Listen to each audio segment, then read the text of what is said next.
such fake public service announcements as, help, my EIP's out of control, and the heaping you, and introspective. But today I decided to take the X-Force cape and utility belt off and come here to talk to you about a very important issue, NX. So if you don't know what NX is, it basically stands for no execute, and it's a generic way to do buffer overflow protection. I'm treating this as if it were a blind date, because I think that's the most awkward situation when you get to know someone, and that's kind of how I feel about this subject. Start from the beginning. What is the problem? Everybody here should know what buffer overflow is. Why it's important. They're used heavily in exploits, worms. Everybody basically is starting to know, what an exploit is. Even non-technical people. My parents, for instance, know what buffer overflow is. And the terms root and own are becoming more used in common vernacular. Everybody now knows, of course, about Microsoft Super Tuesday as well. I mean, the releasing of security patches has become part of common culture. It's getting more important.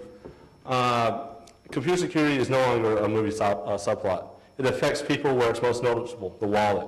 And as you've noticed, I guess in the last couple of years, there's been more and more talks about worms costing people money, people losing credit card numbers, information like that. So computer security is becoming more and more important.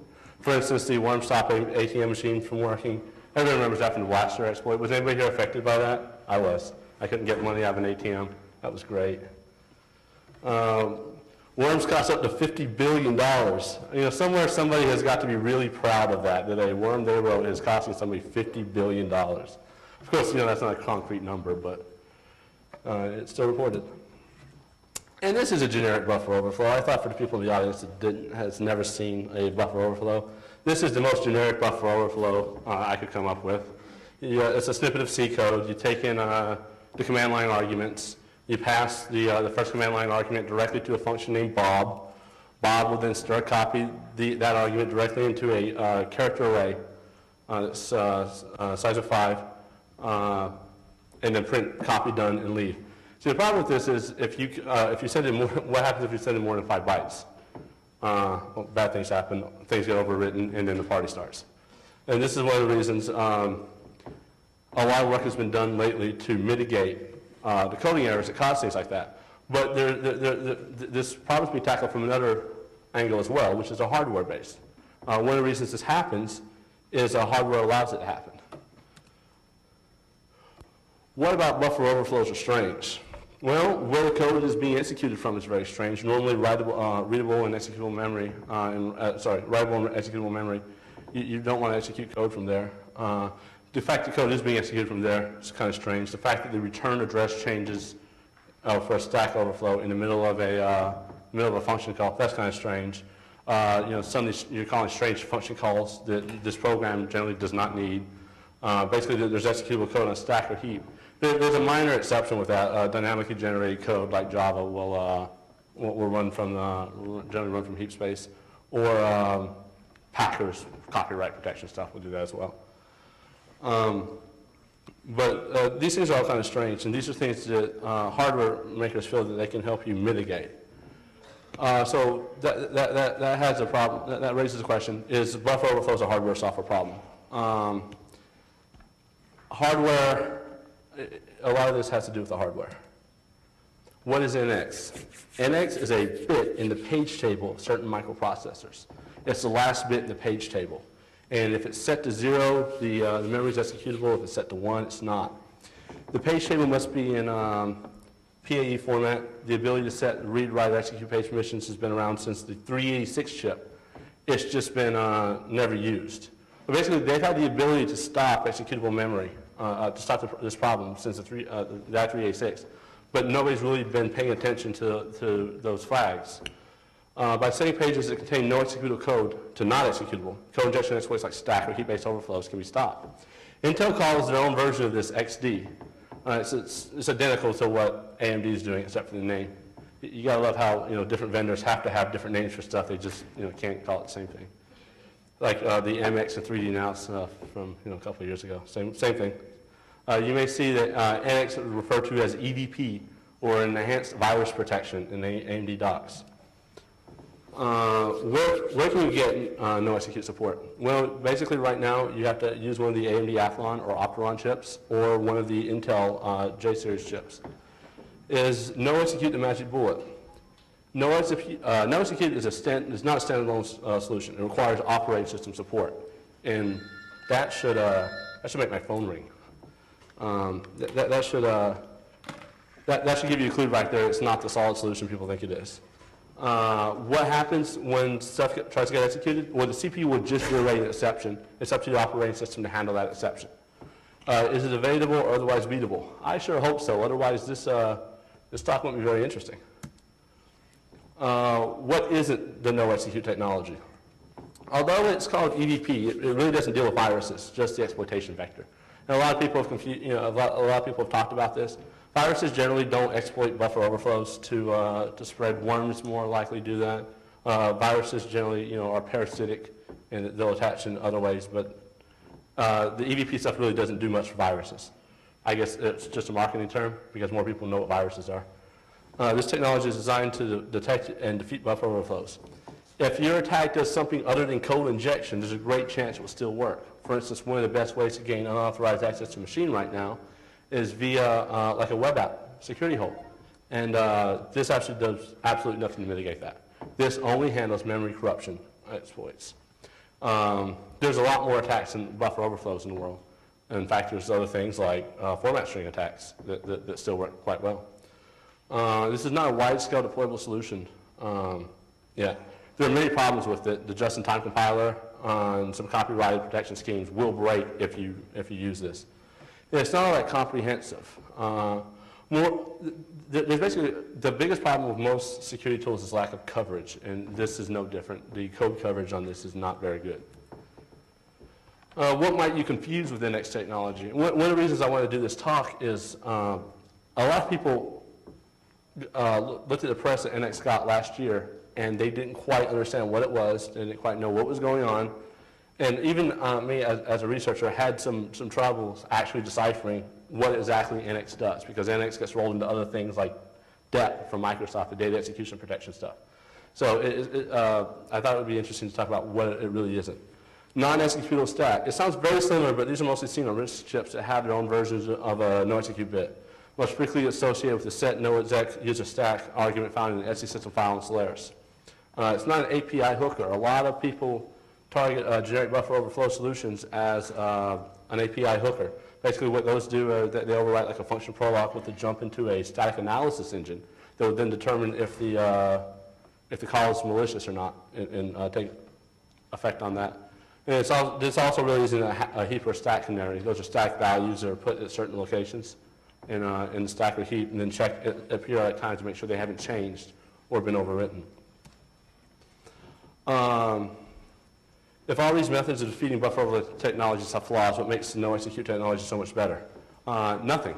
It has flaws just like all generic buffer overflow prevention systems. Surely everybody can't get it wrong. What's the problem? Well, the problem is no-execute technology is just like all these other technologies with cuts. They just are trying to band-aid a problem when they should actually be trying to fix the initial problem. For instance, if you wanted to stop this car from crossing a bridge, now is a bad time to start working on it. And that's my problem with most buffer overflow protection programs. If by the time you start trying to stop a buffer overflow is to stop the shellcode from executing, you've already lost. The shellcodes are, you can find different methods to execute the shellcode.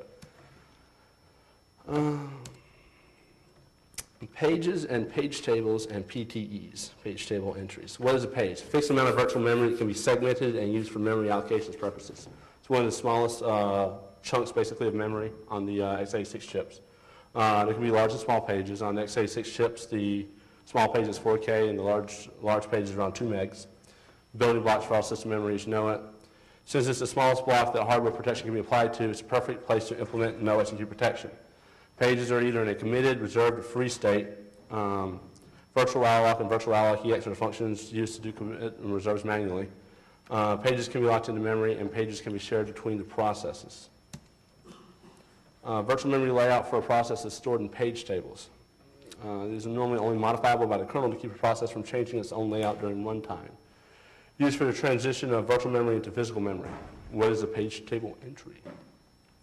This is what actually contains a virtual to physical page mapping memory. Each virtual address has one. There's a lot more to do with pages, but that's pretty much what you need to know for this talk. So how does this relate to NX and what NX does?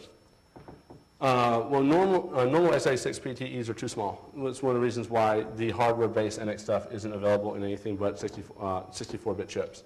The 32-bit chips don't have a page table entry long enough to support the extra bit.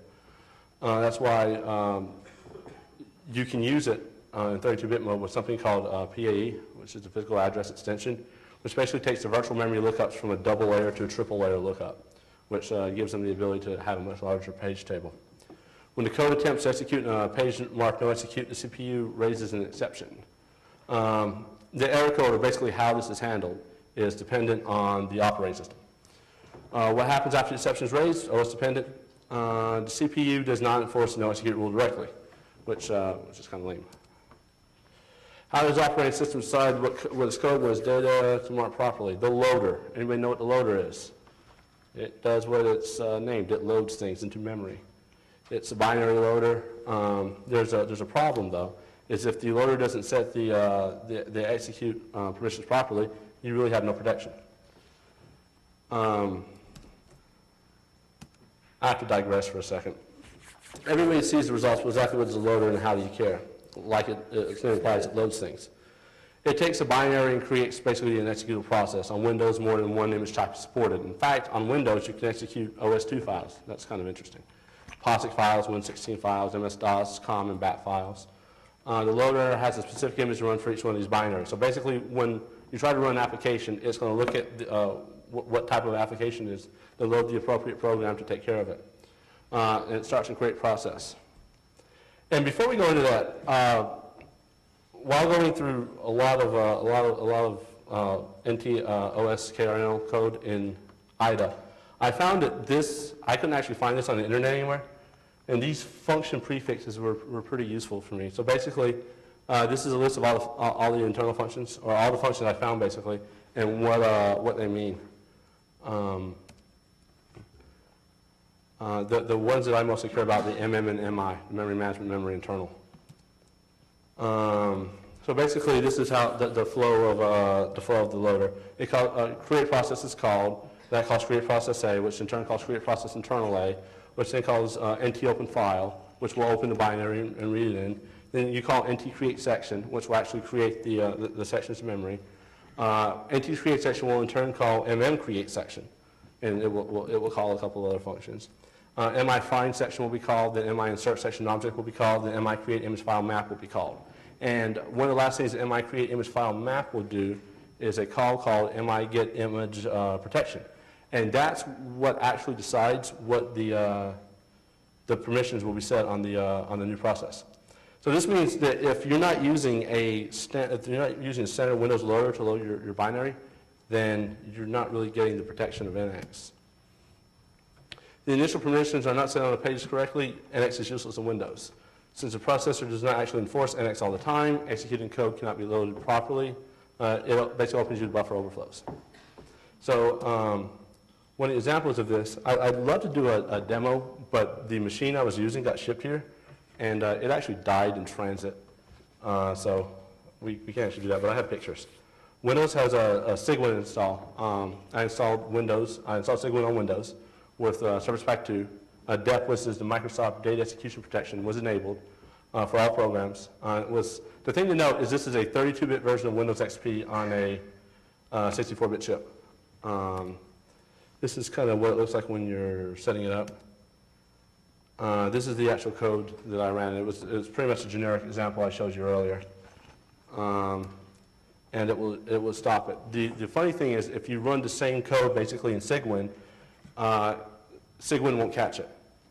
And that's because when Cygwin process loads the program to run, it does it differently than the way Windows does it. So you're not getting the same NX protection. Different loader, pages aren't marked correctly, and there's different memory management being applied. No execute technology isn't extended to everything currently on Windows. The default settings for DEP, which is the Microsoft implementation of it, by default don't cover all programs, just essential Windows services. This really gives you a false sense of security. A lot of people I talk to want to buy 64-bit chips just because they'll never have another buffer overflow problem again. And that's just not true. Edge protection has to have OS support to work. It can be selectively enabled or disabled. And if you want, you can use a process called Virtual Protect for Windows to check to change individual protection. DEP in depth. DEP is more than just an MS implementation of it. It has two forms, which is hardware and software enforcement. It can be a bit confusing as to when you are and are not protected.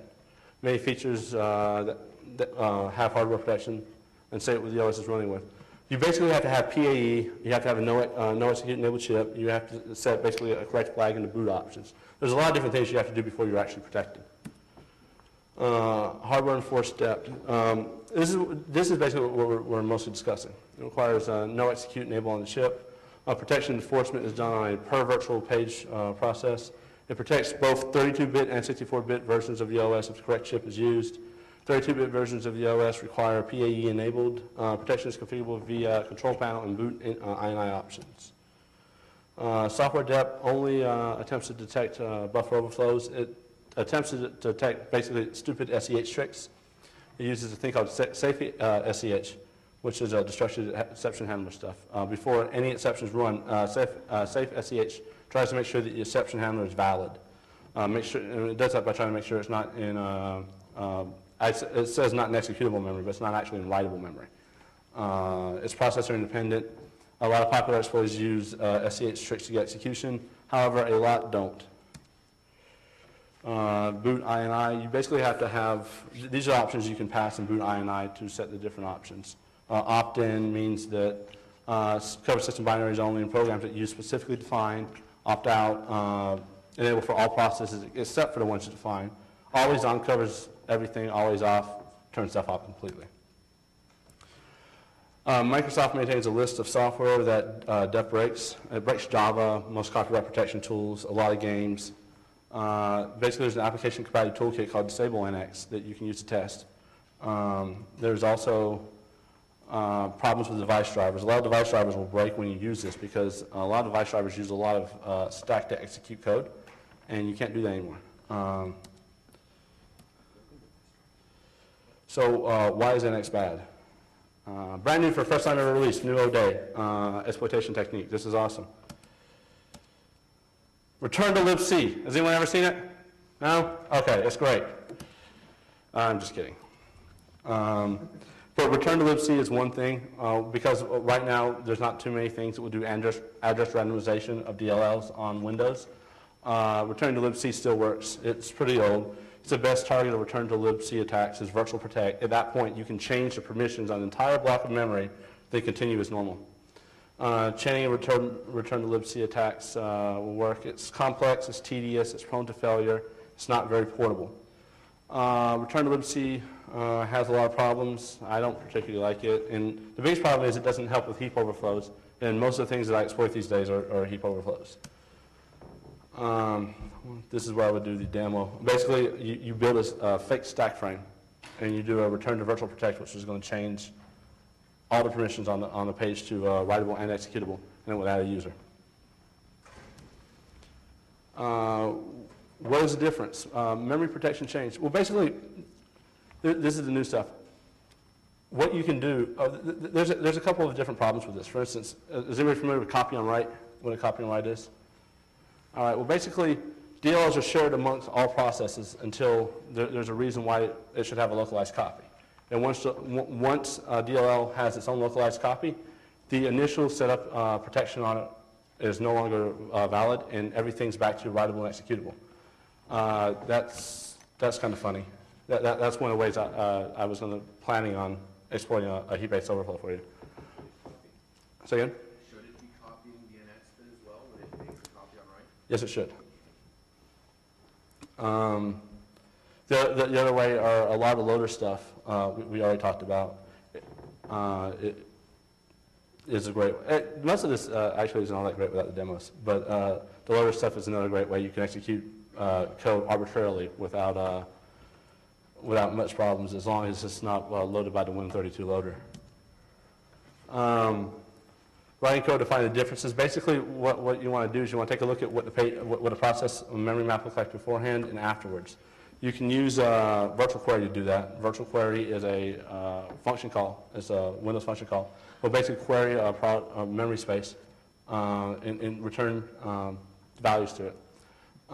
Basically an MBI structure, which is memory basic information. This is like a really quick snippet of code that I wrote basically to find all the executable permissions, all the pages in memory with executable permissions. The return values you're interested in are defined in winnt.h. It's basically 0x, it's basically those. The ideal value is 0x40, that's read, write, execute. If there are any pages that are still writable and executable, you can inject code into that address and execute. For example, it does 4K checks up to basically kernel space. This is where you would you'd see the demo. Does anybody have a question about that? Nobody? The demo would show actually a program that was that I wrote that had a generic heap-based overflow in it. I'd exploit that and get a shell on the machine, even with NX enabled. The problem that's being exploited in that case is the DLL. I'm going to inject code into a DLL space, and when I do basically when the copy on write is done, the NX permissions are no longer preserved, so I can then execute anything at will. There's an easier way to view all of the memory permissions. There's a program I use called PRC View that lets you look at all of them. This is basically what it looks like.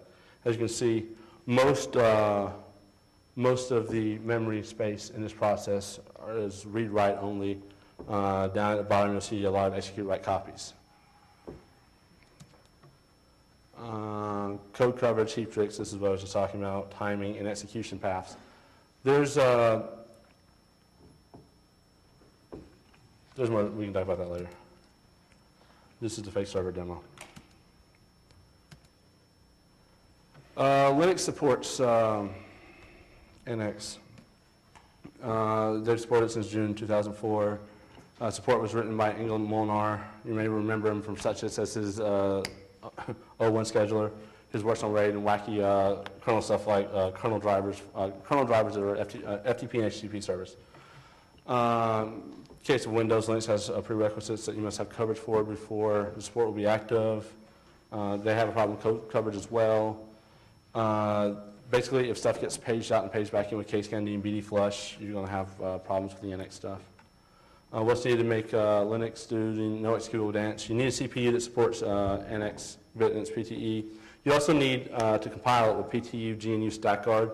This allows you to mark stacks as non-executable. Basically, you can use readelf to take a look and see if you're actually protected.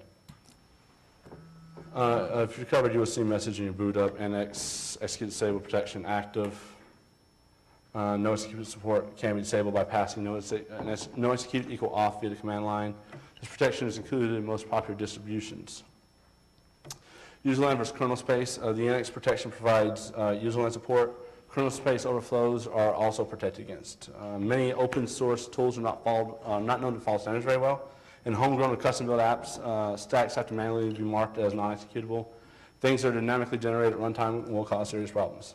Once again, just like Java. This is where I do a stack-based overflow. One of the funny things about 64-bit chips is everything's R instead of E. So it's RIP, RAX, RBX. It's kind of funny.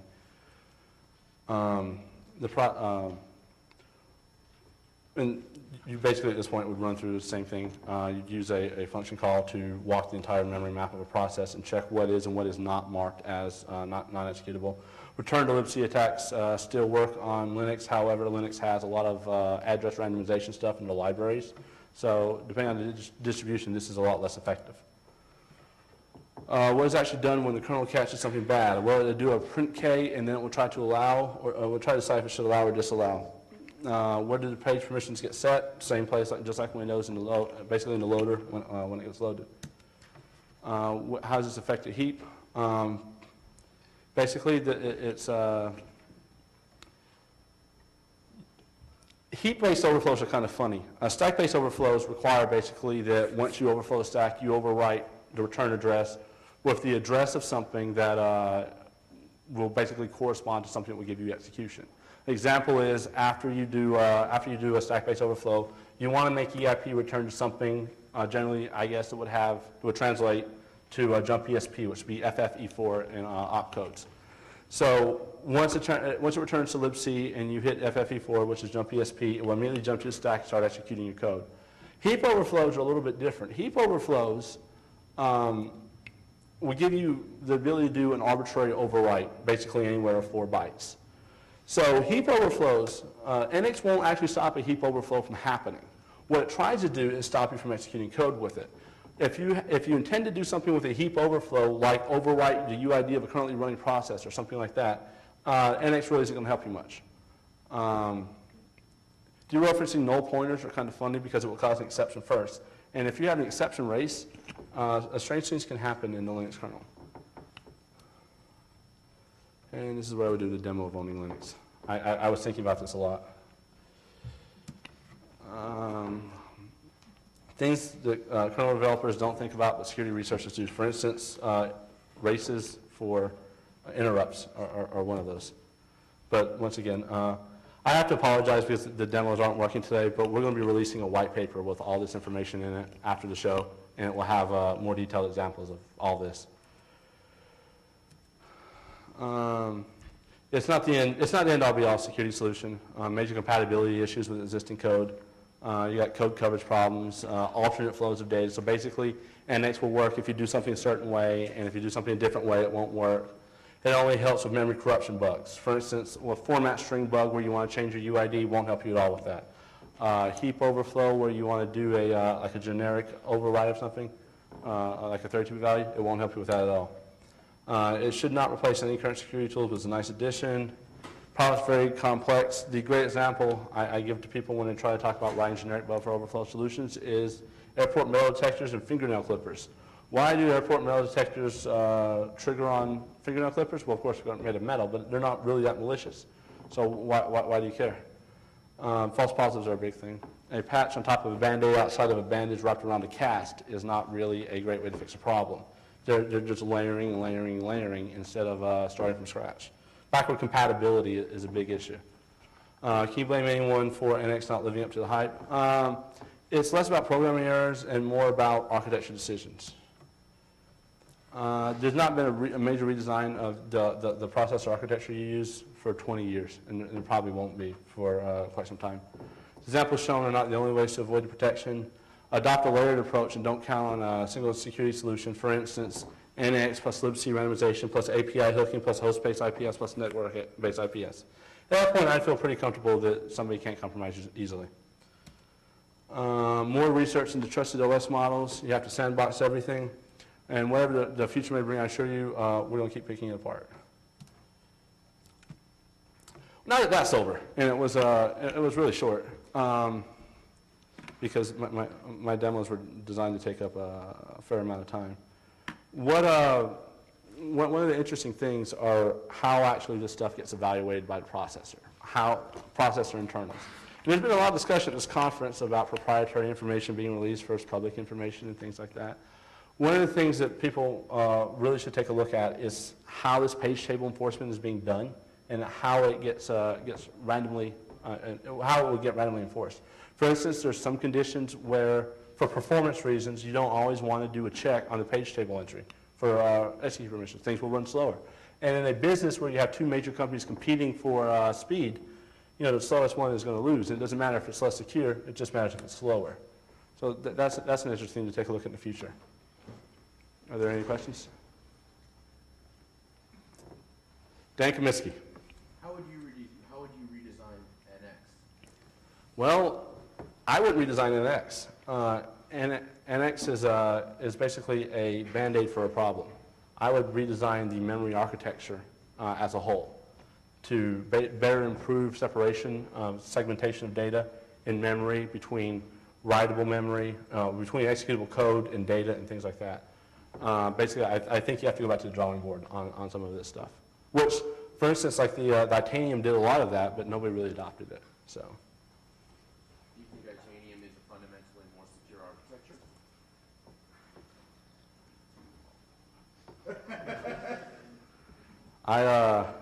I love Intel. Next question. Speaking of, Have you noticed differences between the implementations from AMD and Intel? And how are they doing things different than what you've seen? it's funny, did anybody see any interesting presentations yesterday? Well, one of the things that were interesting about the presentations yesterday are what you should talk about versus what you know about versus proprietary information. And not that I don't love everybody, and I think that everyone would love that information, but if you start dumping how certain chips do certain things, people might get angry about that.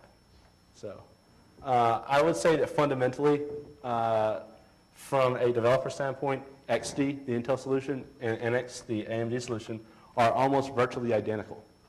The differences get into more microcode issues. Yes, sir. So maybe I missed your point here. So the no execution feature is not available on the 32-bit shell? It's currently not. Basically, in order to have hardware-enforced buffer overflow protection, currently right now you can't do it. Unless I'm mistaken, AMD and Intel are both releasing chips soon that will do it on the straight 32-bit platform. But you have to have PAE enabled to do that, basically to make the page table entries wider so you can have more information in them. I think that's coming soon. I'm getting a guy shaking his head who I feel knows about it. So yeah, it will be coming soon, but right now it's not available on 32-bit chips. So PAE really is a hardware switch will allow you to turn on Well, it's a switch that basically sits in an operating system that will define how the virtual memory lookups are done. And right now it's done on a two-layer approach. PAE basically will add an extra layer of lookup so you can have more information in a greater page table size. One more question. So if you want to get working on Linux, basically just turn on the PT, GNU, stack, flag, and compile it. Yes, sir. Yes, sir. Dan's question earlier, are you suggesting we need to go completely non-von Neumann architecture kind of thing, or is it that drastic? I think that it's drastic simply because backward compatibility is the biggest issue. I mean, if you look at the Itanium versus the Opteron, I mean, I think the Itanium was a far superior chip, but everybody seems to love the Opteron more. And why is that? Because the backward compatibility ability in the Opteron far outweighs the performance ability in the Itanium. So I would do it. If I had a magic switch today and I were like the if I were like the CEO of Intel, I would try desperately to legislate some sort of change like that. But in reality, no one's going to adopt it. They love backward compatibility. Nobody wants to hear that the 10,000 line custom apps they have all over the place in their businesses suddenly have to be rewritten. So I don't think it's going to happen, but I would advocate fleeing von Neumann. Mr. Kaminsky again. How does the software-based step work? Software-based step works on both 32 and 64-bit versions of chips. Basically, all it does is uses something called safe SCH, safe structured exception handling, to make sure that when an exception happens and code's going to get run, make sure that code is actually a legitimate exception handler and not, for instance, an overwrite from a hacker. It does that by checking the permissions on the page that it's in and where actually it's located. As an attacker, is software-based step relevant? No. No, it's only relevant if you like SCH tricks, and I don't really ever do those, so it's never really slowed me down. Any other questions? What about I mean, I know this is a different subject, but do you consider DLL rebasing a more realistic mechanism for avoiding It's funny you mention that. Yes, I do. I think the NX is not a great solution, but I think that it's a step in the right direction. I think if you were to combine it with a form of DLL rebasing at every load, then the potential exploit vectors are mostly all gone, except for the fact you can still do arbitrary overwrites with no problems. Do you think Sigwin should patch their loader anyway? I think they already have, actually. Oh, I think the version that this was tested on was released in October of last year. I think that since then, the loader's become more NX aware. I haven't had a chance to check that before the show, but that does seem, that's one of the holes right now in our paper. We don't want to say that Sigwin's not doing something. And the point of that wasn't to show that Sigwin has a problem. It was supposed to demonstrate that anything other than a Win32 loader that doesn't adhere to their standards has a problem. how many non-standard loaders are there? Tons. For instance, IDA has one. Software Ice has one. Most every debugger in the world has one. But I mean non-debuggers in everyday use, like if I launch something with, pack something with AS Packer, one of the compressing things, are they going to have broken loading? Well, they have broken loading to begin with. I mean, the loader is very loose about what it will allow it to execute. So most, by the generic terms, everything that's packed is broken when it's loading. Any other questions, Mr. Kaminsky? Are you sure? Any other questions? All right, thank you for coming.